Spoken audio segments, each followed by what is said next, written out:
Amin. Terima kasih Aldi. Kita nyanyi lagi yuk, ya. Bapa kami dalam kerajaan surga, terima kasih Tuhan pada sore hari ini Bapa.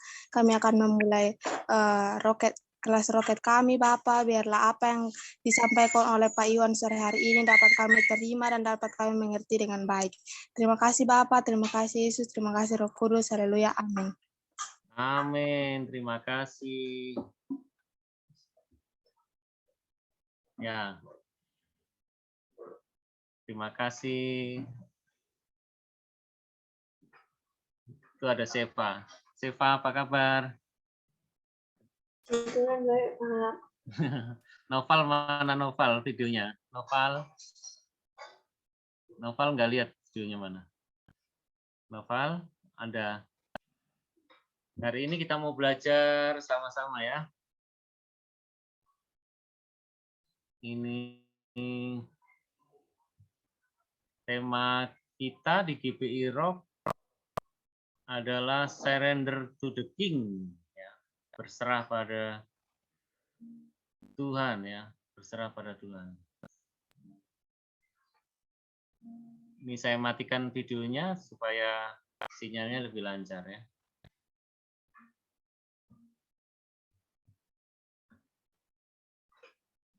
Ayat firman Tuhannya ada di Roma 12 ayat 1 ya, Roma 12 ayat 1. Karena itu saudara-saudara, demi kemurahan Allah aku menasihatkan kamu supaya kamu persembahkan tubuhmu sebagai persembahan yang hidup, yang kudus dan yang berkenan kepada Allah, itu adalah ibadahmu yang sejati ya. Nah, kalau kita melihat bahasa Indonesianya, di sini ada kata mempersembahkan tubuhmu sebagai persembahan yang hidup, yang kudus, dan yang berkenan kepada Allah. Itu ada dua kata persembahan ya, yaitu persembahan tubuhmu. Kemudian yang kedua adalah persembahan yang hidup, ya. Kedua kata persembahan. Tentunya ini agak menyulitkan dalam kita menerjemahkan kata ini dalam bahasa Indonesia. Kita bisa tahu, tetapi belum begitu dalam ya, kecuali kalau kita lihat yang aslinya. Coba kita lihat ya. Ini saya stop screen dulu ya. Stop screen dulu. Kita lihat di His Word ya. Di King James Version ya. Roma 12 ayat 1, I beseech you therefore brethren by the mercies of God that ye present your bodies a living sacrifice, holy acceptable unto God, this is your reasonable service. Di situ ada kata present your body, lalu ada kata sacrifice. Jadi ini dua hal yang dibedakan ya. Kalau di King James versionnya dibedakan. Nah, coba kalau kita lihat ya, sacrifice ini sambil kita belajar. Kalau kalian di Rocket tuh kita sambil belajar Alkitab ya. Sacrifice coba. Nah, ini. Di sini kalau kalian download di Word, boleh di HP, boleh di laptop, lebih bagus ya. Cuma dilihat di situ ternyata sacrifice itu kata aslinya seperti ini. Tisya ya bacanya. Tisya. Coba kita lihat ya, sacrifice. Kalau di bahasa Indonesia kan dikatakan mempersembahkan ya, persembahkan. Nah, coba kita lihat ya. Coba kita lihat. Kita lihat di apa ini?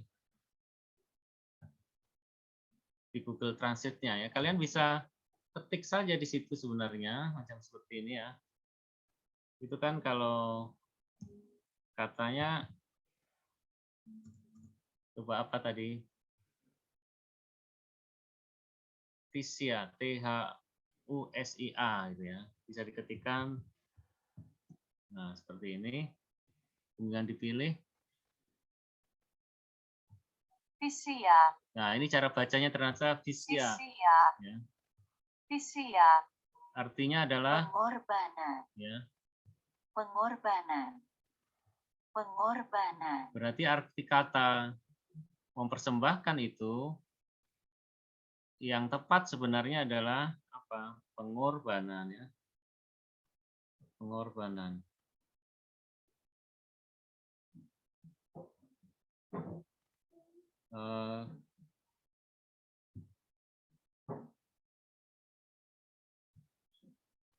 Tadi di mana tadi PowerPoint-nya ya?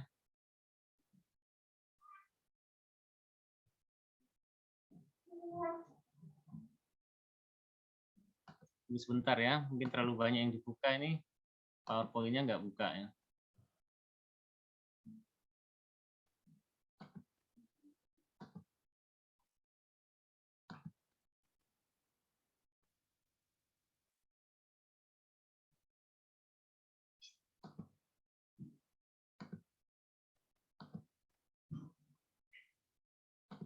Nah, ini. Oke. Jadi kata mempersembahkan itu artinya adalah pengorbanan atau sacrifice ya, persembahan di atas altar ya. Seperti kita mempersembahkan sesuatu di atas altar ya. Nah, kalau mempersembahkan sesuatu di atas altar yang dikatakan pengorbanan ya. Kalau zaman dahulu kan yang mempersembahkan itu domba ya, ditaruh di atas altar dalam kondisi mati gitu ya. Apa yang dipersembahkan, tetapi di situ katakan persembahan itu yang di atas altar itu harus hidup. Artinya dia mati tetapi dia hidup. Apa yang mati, apa yang hidup? Sebenarnya di sini adalah hidup yang lama itu dihilangkan kemudian diganti dengan hidup yang baru yang dipersembahkan pada siapa? Pada Tuhan, itu ya artinya ya. Artinya seperti itu ya.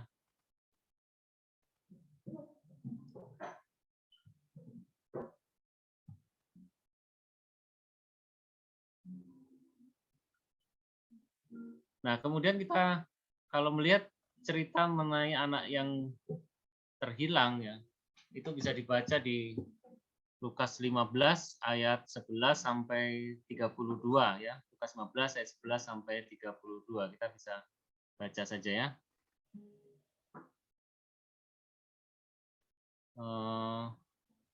Lukas 11 Lukas 15 ayat 11 sampai 32 ya. Kita baca ya. Yesus berkata lagi, ada seorang mempunyai 2 anak laki-laki. Kata yang bungsu kepada ayahnya, Bapa, berikanlah kepadaku bagian harta milik kita yang menjadi hakku. Lalu ayahnya membagi-bagikan harta kekayaan itu di antara mereka. Beberapa hari kemudian anak bungsu itu menjual seluruh bagiannya itu, lalu pergi ke negeri yang jauh. Di sana ia memboroskan harta miliknya itu dengan hidup berfoya-foya. Setelah dihabiskannya semuanya, timbullah bencana kelaparan di dalam negeri itu dan ia pun mulai melarat. Lalu ia pergi dan bekerja pada seorang majikan di negeri itu. Orang itu menyuruhnya ke ladang untuk menjaga babinya. Lalu ia mengisi perutnya dengan ampas yang menjadi makanan babi itu, tetapi tidak seorang pun yang memberikannya kepadanya.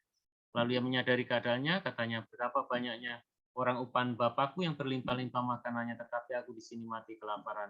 Aku akan bangkit dan pergi kepada bapakku dan berkata kepadanya, Bapa, aku telah berdosa terhadap surga dan terhadap Bapa. Aku tidak layak lagi disebutkan anak Bapa, jadikanlah aku sebagai salah seorang upahan Bapa. Maka bangkitlah ia dan pergi kepada bapaknya. Ketika ia masih jauh, ayahnya telah melihatnya. Lalu tergeraknya hatilah oleh belas kasihan, ayahnya itu berlari mendapatkan dia, lalu merangkul dan mencium dia. Kata anak itu kepadanya, Bapa, aku telah berdosa terhadap surga dan terhadap Bapa. Aku tidak layak lagi disebut anak Bapa. Tetapi ayah itu berkata kepada hamba-hambanya, lekaslah bawa kemari jubah yang terbaik, pakaikanlah itu kepadanya dan kenakanlah cincin pada jarinya dan sepatu pada kakinya. Dan ambillah anak lembu tambun itu, sembelihlah dia dan marilah kita makan dan bersukacita. Sebab anakku ini telah mati dan menjadi hidup kembali. Ia telah hilang dan dapat kembali. Maka mulailah mereka bersukaria. Tetapi anak yang sulung yang berada di ladang dan ketika ia pulang dan dekat ke rumah, ia mendengar bunyi seruling dan nyanyian tari-tarian. Lalu ia memanggil salah seorang hamba dan bertanya kepadanya apa arti semuanya itu. Jawab hamba itu, adikmu telah kembali dan ayahmu telah menyembelih anak lembu tambun, karena ia mendapatnya kembali dengan sehat. Maka marahlah anak sulung itu dan ia tidak mau masuk. Lalu ayahnya keluar dan berbicara dengan dia. Tetapi ia menjawab, ayahnya katanya, telah bertahun-tahun aku melayani Bapa dan belum pernah aku melanggar perintah Bapa. Tetapi kepadaku belum pernah Bapa memberikan seekor anak kambing untuk bersukacita dengan sahabat-sahabatku. Tetapi baru saja datang anak Bapa yang telah memboroskan harta kekayaan Bapa bersama-sama dengan pelacur-pelacur, maka Bapa menyembelih anak lembu tambun itu untuk dia. Kata ayahnya kepadanya, anakku, engkau selalu bersama-sama dengan aku dan segala kepunyaanku adalah kepunyaanmu. Kita patut bersukacita dan bergembira karena adikmu telah mati dan menjadi hidup kembali. Ia telah hilang dan didapat kembali, ya. Jadi itu cerita mengenai anak terhilang, ya, cerita mengenai anak terhilang.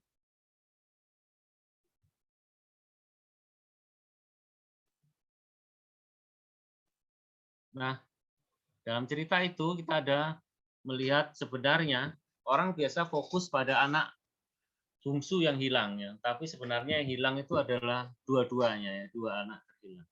Ini sebenarnya gambaran bahwa manusia seluruh dunia itu bisa dikelompokkan atas dua macam itu, ya. Semuanya terhilang sebenarnya, hanya ada dua tipe, ya. Tipe seperti anak yang pertama dan tipe seperti anak yang bungsu, ya. Kalau anak yang bungsu itu hilang di luar, ya. Tetapi dia menyadari dosanya, bertobat, kemudian mendapatkan pengampunan dan anugerah. Anak sulung yang hilang di dalam rumah dan tidak pernah menyesal dan tidak pernah dia bertobat. Nah, kalau kita lihat di Alkitab, yang disebut anak itu siapa, ya? Disebut anak itu misalnya di Hosea 11 ayat 1, ketika Israel masih muda, kukasihi dia, dan dari Mesir kupanggil anakku itu, misalnya. Jadi orang-orang Israel itu dianggap sebagai apa? Anak, ya. Kemudian kalau di Ayub 1 ayat 6, pada suatu hari datanglah anak-anak Allah menghadap Tuhan dan di antara mereka datanglah juga iblis. Anak-anak Allah di sini disebut adalah para malaikat Tuhan, itu juga anak-anak Allah. Di Ayub 38 ayat 7, pada waktu bintang-bintang fajar bersorak-sorai bersama-sama dan semua anak Allah bersorak-sorai. Jadi semua yang ada di kerajaan surga, juga malaikat-malaikat itu adalah anak-anak Allah. Di Yudas 6, dan bahwa ia menahan malaikat-malaikat yang tidak taat pada batas-batas kekuasaan mereka, tetapi yang meninggalkan tempat kediaman mereka dengan belenggu abadi di dalam dunia kekelaman sampai penghakiman pada hari besar. Di sini ceritakan anak-anak yang seorang malaikat sekalipun, apabila dia terhilang, maka dia juga harus menanggung risiko dari apa yang dia lakukan ketika dia terhilang. Kita beruntung sebagai anak-anak Allah yang adalah anak-anak manusia, masih diberi kesempatan oleh Tuhan untuk kembali kepada Tuhan, ya. Nah, pada kisah si bungsu itu sebenarnya tadi dikisahkan bahwa si bungsu itu dia meminta harta warisan ayahnya, lalu dia pergi jauh. Ketika dia pergi jauh, dia memboroskan harta siapa? Ayahnya, ya. Kemudian jatuh miskin dan akhirnya bekerja pada peternak babi, ya. Suatu pekerjaan yang sebenarnya tidak pantas dalam budaya orang Yahudi, ya, karena babi itu kan binatang haram. Upahnya untuk memelihara babi itu tidak cukup untuk makan dan masih lapar, sehingga dia masih ingin makanan babi. Kemudian dia menyesal dan dia bertobat atas dosanya dan kembali ke rumah siapa? Ke rumah bapaknya, ya. Orang yang bertobat itu pasti diterima oleh Tuhan. Pasti, ya. Orang yang bertobat itu pasti diterima oleh Tuhan. Di Yohanes pasal 6 ayat 37 dikatakan, semua yang diberikan Bapa kepadaku akan datang padaku, dan barang siapa datang kepadaku, ia tidak akan kubuang. Artinya, semua orang yang bertobat itu dia pasti diterima oleh siapa? Diterima oleh Tuhan, ya. Kalau tadi dikisahkan ada kisah si anak bungsu dan kisah anak sulung, ya. Anak bungsu itu bertobat dan Tuhan menerima pertobatannya itu dan mengembalikan dia sebagai anak. Sedangkan anak sulung dia tidak pernah bertobat dan di dalam cerita ini dia tidak pernah kembali kepada bapaknya, ya. Dia berada di dalam rumah tapi sebenarnya dia terhilang.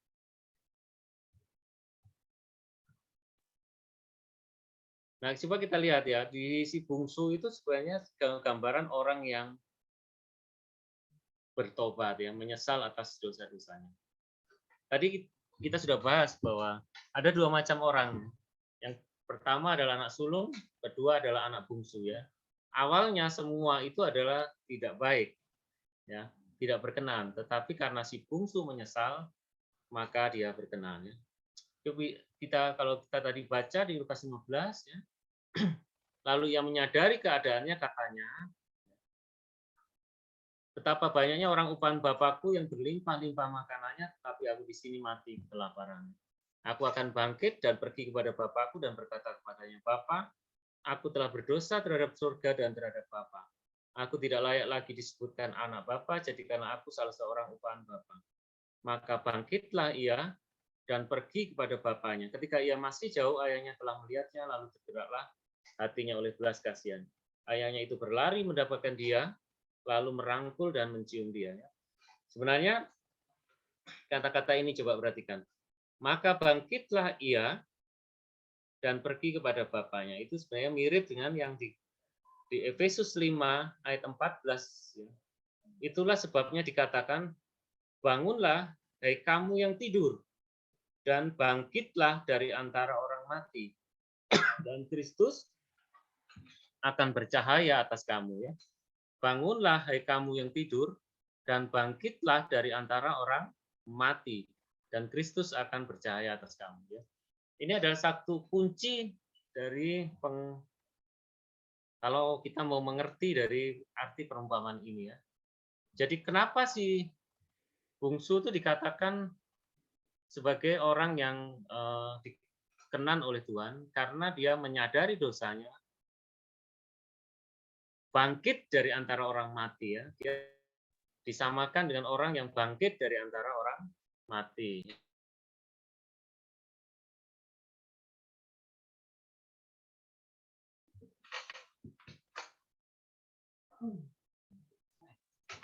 Ya, si bungsu telah mati bagi hidup yang lama dan hidup yang baru, itu maksudnya dari ayat ini. Itu sebabnya kalau anak-anak roket, ya, kalian yang masih remaja, yang namanya lahir baru itu penting, ya. Mengerti sungguh-sungguh bahwa baptisan itu penting, ya, sebagai tanda pertobatan kita, ya. Di Lukas 15 ayat 24, sebab anakku itu telah mati dan menjadi hidup kembali. Ia telah hilang dan didapat kembali. Maka mulailah mereka bersukaria. Coba kita kembali lagi ke belakang, ya. Di Efesus 5 ayat 14, itulah sebabnya dikatakan, bangunlah hai kamu yang tidur dan bangkitlah dari antara orang mati, dan Kristus akan percaya atas kamu. Itu sama dengan Lukas 15 ayat 24. Sebab anakku ini telah mati dan menjadi hidup kembali. Ia telah terhilang dan didapat kembali. Maka mulai mereka bersukaria. Di Lukas 15 ayat 32 diulang lagi, ya. Kita patut bersukacita dan bergembira karena adikmu telah mati dan menjadi hidup kembali. Ia telah hilang dan didapat kembali. Ya. Jadi semua orang di seluruh dunia itu adalah terhilang sebenarnya, ya. Baik dia seperti si anak sulung atau si anak yang bungsu. Tetapi yang menentukan dia diterima kembali oleh Tuhan dan selamat adalah ketika dia mengaku, bukan hanya mengaku, tapi menyesal sungguh-sungguh, bertobat dan berbalik pada Allah, maka dia menjadi ciptaan yang baru, ya. Yang lama sudah mati dan hidup yang baru, ya. Jadi anak-anak roket penting, ya, bagi kalian untuk memahami ini, bahwa seseorang harus bertobat sungguh-sungguh, ya, ketika dia sudah dewasa dan dia sudah mengerti akan dosa dan pertobatan, maka dia bertobat sungguh-sungguh, lahir baru, dibaptis, dan memperoleh keselamatan. Ya, nanti kita lihat, ya, apa yang didapat oleh anak bungsu. Ya.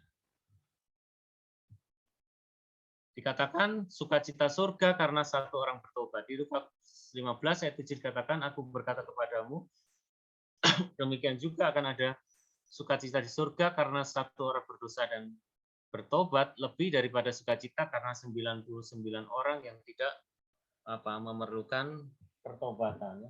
Sehingga luar biasa sekali kalau sebenarnya ada satu orang yang bertobat ya. Itu sukacita surga ya. Nah, kita lihat ya. Ketika anak bungsu itu kembali pada Tuhan, ya, kembali kepada bapaknya, kata anak itu kepadanya, "Bapa, aku telah berdosa terhadap surga dan terhadap Bapa. Aku tidak layak lagi disebutkan anak Bapa." Ya. Tetapi ayah itu berkata kepada hamba-hambanya, "Lekaslah bawa kemari jubah yang terbaik. Pakaikanlah itu kepadanya dan kenakanlah cincin pada jarinya dan sepatu pada kakinya." Ya. Coba kita lihat cerita tentang dua anak tadi ya, anak yang sulung yang pertama dan anak bungsu anak yang kedua. Bapaknya tidak pernah mengatakan pada anaknya, "Ini jubah terbaik kamu pakai." Kemudian, "Ini cincin kamu pakai di jarimu." Dan ini sepatu pada kakinya. Tidak pernah mengatakan itu ya. Tetapi itu justru dikatakan kepada anaknya yang bungsu ya. Jadi inti dari arti perumpamaan ini adalah ketika seorang anak ya, seorang roket ya, sungguh-sungguh mencintai Tuhan Yesus dan mengerti bahwa kehidupan kita itu penuh dosa dan harus bertobat, berbalik pada Tuhan yang dibaptis, ya, maka Tuhan akan mengenakan tiga hal ini. Yang pertama adalah jubah yang terbaik, kedua adalah cincin, dan ketiga adalah apa? Sepatu, ya, sepatu. Jubah yang terbaik ya. Jubah itu melambangkan apa? Jubah itu melambangkan pengampunan ya. Ini kita bisa lihat di Zakaria 3 ayat 3 sampai 4. Adapun Yosua mengenakan pakaian yang kotor waktu ia berdiri di hadapan malaikat itu, yang memberikan perintah kepada orang-orang yang melayaninya. Tanggalkanlah pakaian yang kotor itu daripadanya. Dan kepada Yosua ia berkata, "Lihat, dengan ini aku telah menjauhkan kesalahanmu daripadamu. Aku akan mengenakan kepadamu pakaian apa? Pesta." Ya. Juga kalau kita baca di Wahyu juga seperti itu, kita akan mendapatkan apa pengertian tentang pakaian yang melambangkan, kalau pakaian yang jubah kehormatan, jubah yang baru dipakaikan itu adalah lambang bahwa si anak bungsu itu telah mendapatkan pengampunan pada Tuhan ya, pengampunan dari Tuhan. Kita boleh lihat kehidupan kita sehari-hari ya, ketika kita berbuat dosa, berbuat kesalahan, ya, seperti halnya Daud ya. Ini nih ya, di Perjanjian Lama itu kita bisa melihat anak sulung dan anak bungsu itu dari dua cerita. Yang pertama adalah Daud dan yang pertama adalah Esau dan Yakub, dan kemudian yang kedua adalah cerita Saul dan Daud. Apa beda antara Saul dan Daud? Kita bahas Saul dan Daud. Kalau Daud itu orang yang cepat menyadari kesalahannya. Sebenarnya Daud itu kesalahannya besar sekali. Dia membunuh panglimanya, juga menikahi istri dari panglimanya, dan juga ada dosa kesalahan lain yang Daud perbuat. Sebenarnya dosanya besar sekali, tetapi Daud itu adalah orang yang cepat sekali dia meminta ampun pada Tuhan, menyadari kesalahannya, dan Daud orang yang orientasinya adalah sebenarnya berkenan pada Tuhan atau menyenangkan Tuhan. Kesalahan selalu ada, tetapi hatinya cepat berbalik untuk meminta pengampunan pada Tuhan. Berbeda dengan Saul ya, Saul yang orientasinya bukan pada berkat dan tidak menyesali kesalahannya. Coba kita lihat kalau di cerita lain mengenai Esau dan Yakub. Ya, Yakub mungkin dia adalah seorang penipu yang menipu ayahnya, juga dia menipu kakaknya Esau, tetapi sebenarnya hal yang dilakukan itu adalah dalam rangka dia mendapatkan berkat. Berkat bukan dalam arti dia mau merampas kekayaan ayahnya, tidak, ya. Tetapi pandangan matanya itu pada berkat rohani, bahwa kalau dia mendapatkan berkat anak sulung, bahwa kalau ayahnya menumpangkan tangan di atas kepalanya untuk berkat anak sulung, maka dia akan menjadi orang yang diberkati Tuhan. pandangan matanya adalah untuk mendapatkan berkat rohani. Walaupun memang cara yang dilakukan salah dengan cara menipu. Cerita mengenai Yakub juga sebenarnya mirip dengan cerita anak bungsu ya. Karena anak bungsu pergi ke sana, kemudian hidup, kemudian balik. Demikian juga Yakub, dia merantau ke tempatnya Laban selama 14 tahun ya, bekerja tanpa upah di sana. Kemudian dia bekerja lagi beberapa tahun untuk mendapatkan upah ya. Mirip ya. Tetapi yang terpenting bahwa seseorang itu harus memiliki hati yang menyadari ya, cepat menyadari bahwa ini salah. Bahwa saya harus minta ampun pada Tuhan, bahwa saya harus bertobat dan minta ampun pada Tuhan. Kalau kita tidak bisa menyadari kesalahan kita, tidak bertobat dan tidak menyesal ya, maka kita menjadi seperti anak sulung. Buat anak-anak roket bahwa penyesalan itu penting, bahwa menyadari bahwa kita orang berdosa itu penting, dan ditandai dengan baptisan air itu adalah hal yang penting ya.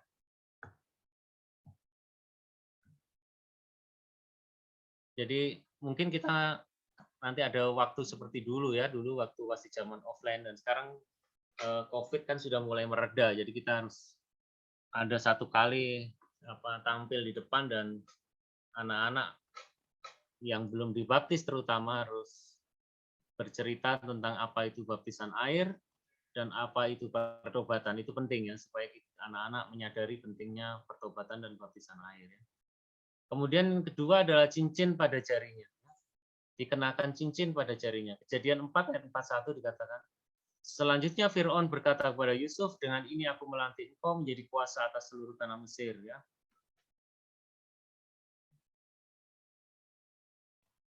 Sesudah itu Fir'aun menanggalkan cincin materainya dari jarinya dan mengenakannya pada jari Yusuf. Dipakaikannya lah kepada Yusuf pakaian daripada kain halus dan digantungkannya kalung emas pada lehernya. Dengan demikian apa arti cincin itu? Cincin itu kuasa. Ketika kalian bertobat dengan sungguh-sungguh pada Tuhan, berbalik pada Tuhan, ditandai dengan baptisan, dan kalau kalian sudah dibaptis tapi masih juga melakukan kesalahan, ya, cepat berbalik, berdosa, minta ampun pada Tuhan seperti Daud ya, seperti Daud yang minta ampun pada Tuhan dan Tuhan mengampuni dosanya, dan kita juga harus seperti itu ya. Maka Tuhan berikan jubah. Kemudian yang kedua, ketika kita sudah memakai jubah dan kita dianggap layak sebagai anak, maka kita diberikan cincin. Dan cincin itu adalah kuasa. Ya. Kuasa menjadi apa? Kuasa menjadi anak-anak Allah. Kuasa apa yang diberikan sebagai anak-anak Allah? Ya. Sebagai anak-anak pemimpin di dunia aja, dia memiliki kuasa, apalagi kuasa anak-anak Allah. Yaitu mereka yang percaya dalam namanya. Kalau Yohanes 1 ayat 12 katakan, tetapi semua orang yang menerimanya diberinya kuasa, supaya menjadi anak-anak Allah, yaitu mereka yang percaya dalam namanya.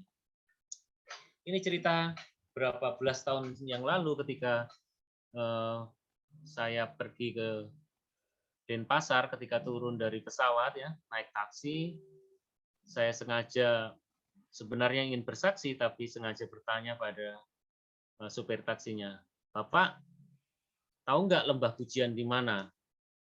Dan ternyata dia menjawab, oh ya, saya tahu lembah pujian itu di mana. Lalu dia bersaksi, saya dulunya belum Kristen, saya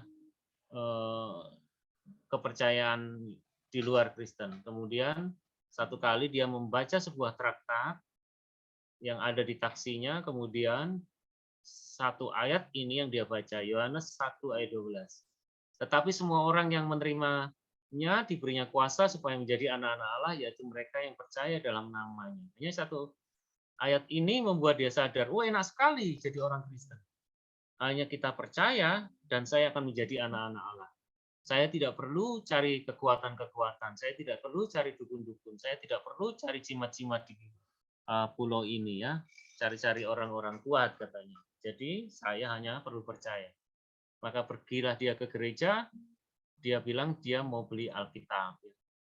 Singkat cerita, dia bertemu dengan Pak Frankie Utana, ya, kemudian dia menjadi orang Kristen, ya. Percaya pada Tuhan Yesus yang penting. Dia percaya pada Tuhan Yesus sungguh-sungguh dan dia meninggalkan semua hal-hal yang dianggap kekuatan dari kepercayaan lamanya, tetapi menerima Kristus dan menerima kuasa yang lebih besar dan sangat besar, yaitu kuasa menjadi anak-anak Allah, ya. Kita jadi anak-anak Allah diberikan kuasa, diberikan cincin itu pada jari kita. Di Kisah Para Rasul 1 ayat 8 dikatakan, tetapi kamu akan menerima kuasa kalau Roh Kudus turun ke atas kamu, dan kamu akan menjadi saksiku di Yerusalem dan di seluruh Yudea dan Samaria dan sampai ke ujung bumi, ya. Kalau kita menjadi anak-anak Allah dan Roh Kudus turun ke atas kita, maka Tuhan akan memberikan kuasa. Tetapi kamu akan menjadi kuasa. Yohanes 1 ayat 12 menjadi apa? Anak-anak. Cincin ini melambangkan kuasa yang diberikan oleh Tuhan. Kemudian yang ketiga, yang diberikan oleh Tuhan adalah sandal pada kakinya. Ya, pakaikan sandal untuk anak bungsu itu, ya. Sandal, kalau sepatu ya bisa dikatakan. Sandal, sepatu atau kasut. Ya. Kalau Efesus 6 ayat 15 katakan kakimu berkasutkan kerelaan untuk memberitakan Injil damai sejahtera. Sandal atau sepatu atau kasut yang diberikan itu adalah lambang perjalanan hidup kita sebagai orang percaya pada Tuhan Yesus selama kita berada di mana? Di bumi ini, ya. Selama kita berada di bumi ini. Artinya apa, ya? Artinya bahwa dibersihkan sandal pada kaki itu artinya bahwa hidup kita itu adalah hidup yang berkenan kepada Tuhan Yesus dan kita rela menjadi saksi dari Tuhan Yesus atau terang bagi dunia ini, ya. Jadi kemanapun kita pergi, kalau kita sudah dilayakkan oleh Tuhan, diberikan kuasa, maka kita harus memberitakan Injil kebenaran itu dimanapun kita berada, ya. Memberitakan terang, gitu, ya. Melalui perkataan kita, juga melalui perbuatan kita, ya. Nah, ini cerita dengan bungsu itu adalah intinya bahwa si bungsu itu mati bagi dosanya. Itu kita bisa lihat di Kolose 3 ayat 5 sampai 10, ya. Karena itu matikanlah dalam dirimu segala sesuatu yang duniawi, yaitu percabulan, kenajisan, hawa nafsu, nafsu jahat, dan juga keserakahan yang sama dengan penyembahan berhala. Semuanya itu mendatangkan murka Allah atas orang-orang durhaka. Dahulu kamu juga melakukan hal-hal itu ketika kamu hidup di dalamnya. Tetapi sekarang, buanglah semuanya ini, yaitu marah, geram, kejahatan, fitnah, dan kata-kata kotor yang keluar dari mulutmu. Jangan lagi kamu saling mendustai, karena kamu telah menanggalkan manusia lama serta kelakuannya, dan telah mengenakan manusia baru yang terus-menerus diperbarui untuk memperoleh pengetahuan yang benar menurut gambar kaliknya, ya. Karena itu matikanlah, artinya seperti tadi, ya, seperti di pengertian Roma 12 ayat 1, persembahan itu adalah sacrifice, adalah pengorbanan, adalah sesuatu yang dimatikan di atas altar. Apa yang dimatikan? Matikan adalah hidup kita yang lama, ya, yang tidak berkenan pada Tuhan, itu yang dimatikan supaya kita menjadi persembahan yang hidup, ya. Hidup yang lama itu yang dimatikan, dibakar, kemudian menjadi hidup yang berkenan pada Tuhan, ya. Itu maksudnya, ya. Kalau di Kolose 3 ayat 12 dan 14 katakan, karena itu sebagai orang-orang pilihan Allah yang dikuduskan di kasih-Nya, kenakanlah belas kasihan, kemurahan, kerendahan hati, kelemah lembutan, dan sabarlah. Sabarlah kamu seorang terhadap yang lain, dan ampunilah seorang akan yang lain. Apabila yang seorang menaruh dendam terhadap yang lain, sama seperti Tuhan telah mengampuni kamu, kamu berbuat jugalah demikian, ya. Dan di atas semuanya itu kenakanlah kasih sebagai pengikat yang mempersatukan dan menyempurnakan, ya. Kasih menyempurnakan, ya. Kalau kita hidup sebagai orang Kristen, sudah dikuduskan oleh Tuhan, sudah melakukan sesuatu yang berkenan sebagai cerminan atas iman kita pada Tuhan, maka semuanya itu belum sempurna kalau tidak ada apa? Kasih. Maka perbuatan-perbuatan kasih, ya pakaian itu gambaran perbuatan ya, pakaian perbuatan. Maka perbuatan kasih itu yang adalah pakaian kita ya, jubah kehormatan kita yang menyempurnakan hidup kita ya. Nah, sekarang kita bahas anak sulung ya. Anak sulung ini memang dalam perumpamaan ini tidak terlalu dibahas ya. Tetapi sebenarnya itu adalah gambaran yang penting dalam kehidupan seseorang. Tetapi yang menjawab ayahnya katanya, telah bertahun-tahun aku telah melayani Bapa dan belum pernah aku melanggar perintah Bapa. Tetapi kepadaku belum pernah Bapa memberikan seekor anak kambing untuk bersukacita dengan sahabat-sahabatku. Ya. Ini gambaran si anak sulung ya. Ketika dia lihat anak bungsunya dikasih Tuhan, dia jadi iri hati ya. Dia tidak ada belas kasihan sekali melihat si anak bungsu ini berada di luar dan hidup jauh dari Tuhan ya. Malah dia bilang, saya bertahun-tahun melayani Bapa, tapi belum pernah melanggar perintah Bapa menurut dia ya. Tetapi kepadaku belum pernah Bapa memberikan seekor kambing untuk bersukacita dengan sahabat-sahabatku. Belum pernah Bapa menyembelih anak kambing buat saya. Artinya aku tidak berbuat dosa, aku melayani Tuhan dengan sungguh-sungguh, tetapi kok tidak ada pengorbanan kambing, kok tidak ada pengampunan untuk saya. Beda seperti anak sulung, langsung ada pengampunan karena dia menyadari bahwa dia orang berdosa. Sedangkan si anak sulung tidak pernah merasa berdosa dan tidak pernah bertobat. Ini yang berbahaya ya.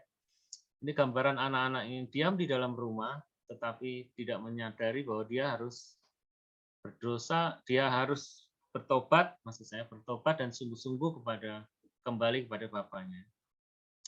Kalau di Alkitab yang kita baca, gambaran anak-anak sulung adalah gambaran orang-orang Farisi dan ahli kitab. Sedangkan yang bungsu adalah pemungut cukai dan orang-orang berdosa. Tapi sebenarnya di dunia zaman sekarang ya, orang-orang Farisi dan ahli-ahli kitab ini yang seperti yang di dalam Alkitab mungkin sudah tidak ada ya, Farisi, Saduki dan lain-lain. Tetapi sekarang kita melihat bahwa orang-orang yang hidupnya hanya secara agamawi ya, orang hidup secara agamawi merasa diri benar, tetapi sebenarnya hidup dalam dosa karena tidak pernah bertobat dan lahir baru. Orang-orang yang tidak pernah lahir baru sebenarnya. Itu gambaran anak sulung. Dan di dalam cerita ini anak sulung tidak pernah menyadari kesalahannya dan tidak pernah bertobat pada Tuhan. Beda dengan anak bungsu. Bedanya dengan anak bungsu.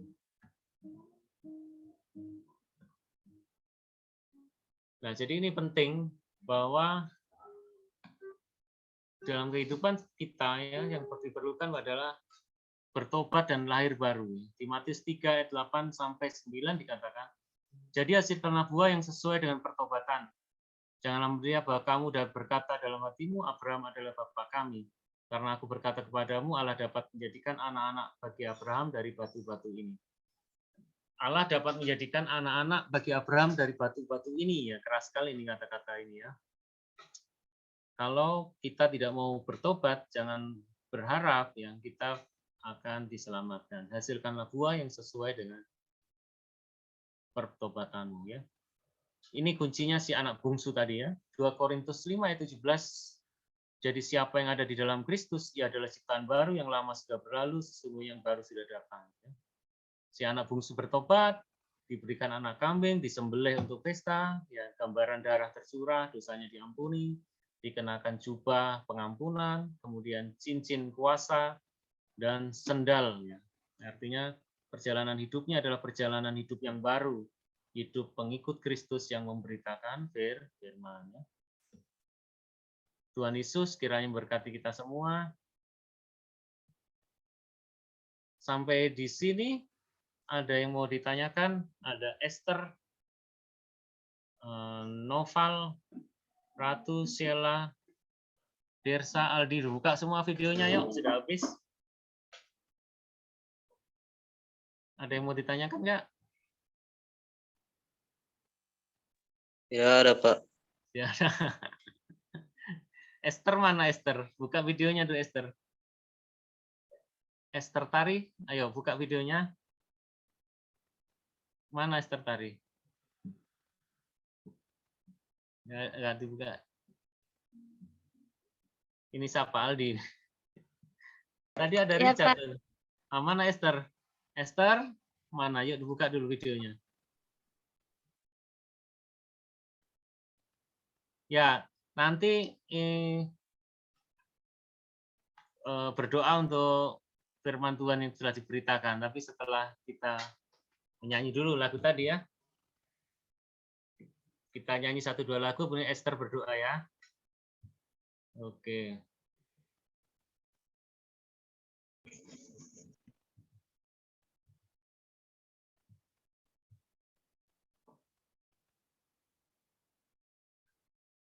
Bukti kebesaran-Mu ya. Dalam rencana-Mu dan karya-Mu, ku serahkan hidupku, murnikan dengan Roh-Mu. Tuhan, Kau sempurna dalam rencana-Mu dan karya-Mu. Ku serahkan hidupku, murnikan dengan Roh-Mu.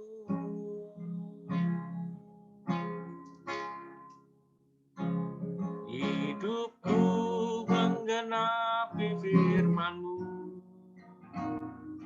indah mujizat sertai tiap langkahku. Kau bersamaku, di dalamku, jadi bukti kebesaran-Mu.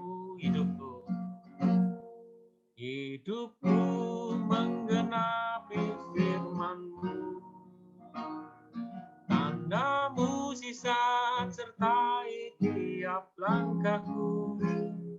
Kau bersamaku, di dalamku, jadi bukti kebesaran-Mu.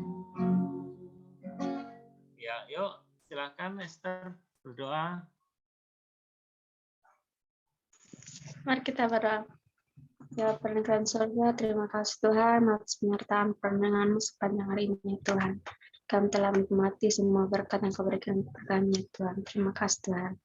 Ya Tuhan, kami telah mendengarkan firman-Mu Tuhan. Biarlah firman ini ya Tuhan menjadi pedoman dan kehidupan kami sehari-hari ya Tuhan. Ya Tuhan, kami juga berdoa untuk teman-teman kami yang tidak ikut hadir hari ini, sore hari ini ya Tuhan. Engkau berkati mereka ya Tuhan, biar minggu depan bisa ikut bersama dengan kami lagi ya Tuhan. Hanya ini berkatnya Tuhan, haleluya, amin. Amin. Yuk kita doa berkat yuk. Tuhan Yesus memberkati anak-anak Roket yang hadir bersama kami pada saat ini. Memberkati Seva, memberkati Ratu, Sika, Noval, Esther, Dersa, Aldi, Elia, Samuel, semua yang hadir di tempat ini Tuhan berkati, juga yang tidak sempat hadir di tempat ini Tuhan juga memberkati. Berkati dalam sekolah mereka, berkati dalam pergaulan mereka, memberkati ketika mereka berada di rumah, berada di sekolah, berada di manapun mereka berada, Tuhan berkat-Mu selalu menyertai mereka. Allah Roh Kudus berdiam di dalam diri mereka, selagi mereka masih Roket, sampai seterusnya yang menjadi saksi bagi Tuhan menjadi alat di dalam kerajaan. Berkati anak-anak ini Tuhan, anak-anak ini berharga bagi Engkau, bagi kerajaan. Terima kasih Tuhan Yesus, terima kasih. Berkati juga buat guru-guru Roket yang lain. Berkati Ibu Nuni sebagai Gembala Pembina kami, berkati Pak Nyoman, Gembala Sidang GBI Rock, berkati juga pelayan-pelayan yang lain. Terima kasih. Dalam nama Tuhan Yesus kami berdoa dan mengucap syukur. Amin. Amin. Puji Tuhan. Terima kasih Pak Iwan. Terima kasih, Bu. Terima kasih guys. Sampai jumpa. Shalom, shalom. Shalom, shalom, Bu.